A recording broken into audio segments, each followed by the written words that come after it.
नमः शिवाय। आज हम बात करेंगे कैसे बनता है कुंडली में राहु और केतु के कारण खतरनाक योग। आज हम जानेंगे कि कैसे बचा जा सकता है इसे, और इसलिए आप वीडियो को अंत तक अवश्य देखें। जब कुंडली में राहु और केतु के मध्य में सारे ग्रह आ जाते हैं तब कुंडली में काल सर्प योग बनता है। इसके प्रभाव से व्यक्ति को मानसिक कष्ट सहना पड़ता है। इसके साथ ही जातक को कई प्रकार की परेशानियों से होकर के गुजरना पड़ता है। राहु और केतु दोनों ही पापी ग्रह माने गए हैं। अन्य ग्रहों के तरह इनका कोई वास्तविक स्वरूप नहीं होता है, इसीलिए इन्हें ज्योतिष शास्त्र में छाया ग्रह भी कहा जाता है। यदि किसी व्यक्ति की कुंडली में राहु केतु से जुड़े हुए दोष होते हैं तो ऐसे जातक को कई तरह की परेशानियों का सामना करना पड़ता है। ये दोनों ग्रह जो कुंडली में काल सर्प योग बनाते हैं, जिसके कारण से जातक को कष्टों का सामना करना पड़ता है। क्या है काल सर्प योग? जब कुंडली में राहु और केतु के मध्य में सारे ग्रह इकट्ठे होकर के आ जाते हैं तब वह काल सर्प योग बना करता है। काल सर्प योग दो शब्दों को मिलाकर के बनता है।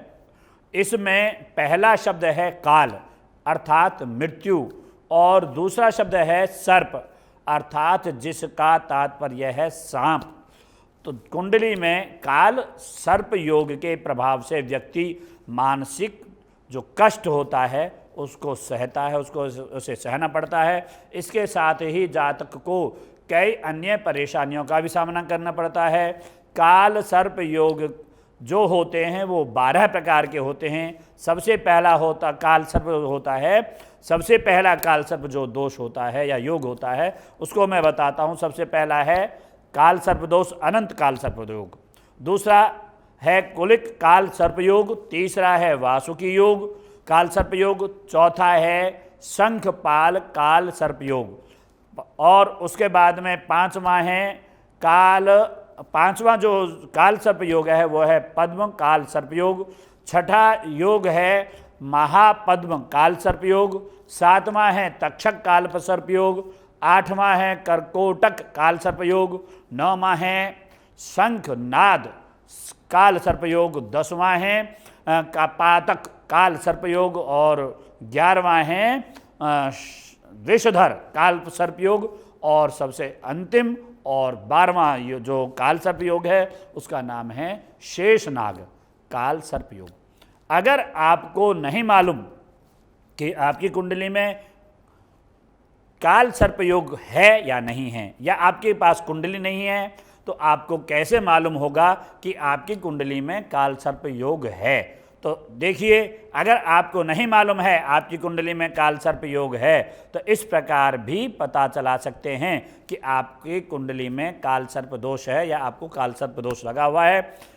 तो सबसे पहले आप इन संकेतों से जान सकते हैं। संकेत मैं आपको बताता हूँ। मानसिक एवं शारीरिक कष्ट का पैदा होना, पैतृक संपत्ति का नष्ट होना, भाई बंधुओं से धोखा, या कह सकते हैं भाई बंधुओं के द्वारा धोखा होता है, संतान से कष्ट, शत्रुओं से निरंतर भय बना रहता है, बुरे स्वप्न अर्थात जो स्वप्न अच्छे नहीं होते हैं, डरावने होते हैं और हमको हमारी जो अच्छी निद्रा होती है उसको तोड़ देते हैं, ऐसे भयानक स्वप्न, और अनिद्रा, हमारे जो अनिद्रा होती है, नींद टूट जाती है, वो रोग, और रोग के साथ में कष्ट, और या कह सकते हैं स्वप्न, कह सकते हैं भयंकर स्वप्न, बुरे स्वप्न अर्थात जिन स्वप्नों को देख करके हम डर जाएं ऐसे स्वप्न।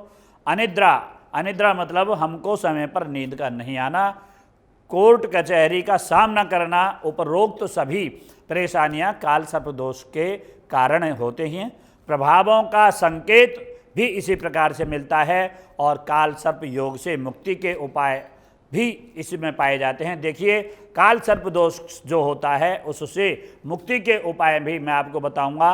काल सर्प योग दूर करने के लिए जातक को भगवान शिव के मंदिर में सोना, चांदी, तांबा, पीतल धातु से निर्मित नाग नागिनों, अब जैसे मैंने बताया है जिसकी जैसा सामर्थ्य हो, विशेष रूप से चांदी और तांबा और जो अधिक धनिक हैं, जो सामर्थ्य है जिनका, वो सर्प सोने का भी नागनागिन का जोड़ा ले सकते हैं। जिनका चांदी का और सोने का नागनागिन का कह सकते हैं कि प्रभाव, वो सामर्थ्य नहीं है, वो तांबे का या पीतल के धातु से निर्मित नागनागिन के जोड़े को भी भगवान शिव के ऊपर चढ़ा सकते हैं मंदिर में जाकर के।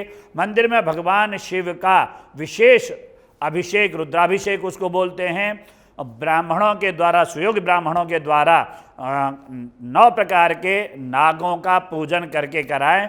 फिर ये सब कराने के बाद में उन नागों को नदी में प्रवाहित करें। अच्छा जल, स्वच्छ जल जहाँ पर जिस नदी में बह रहा हो उस नदी में ले जा करके उन सर्पों को प्रवाहित करें। नागों को प्रवाहित करने के बाद तुरंत स्नान करें और जो पहले वस्त्र पहने हुए थे उन वस्त्रों को त्याग करके नवीन वस्त्रों को धारण करें और नाग सर्प स्तोत्र होता है, उस नाग सर्प स्तोत्र का पाठ करें। और अभी हमारे इस वीडियो में इतना ही है। आगे आपसे मिलेंगे नए वीडियो के साथ, नए एपिसोड के साथ। ओम नमः शिवाय।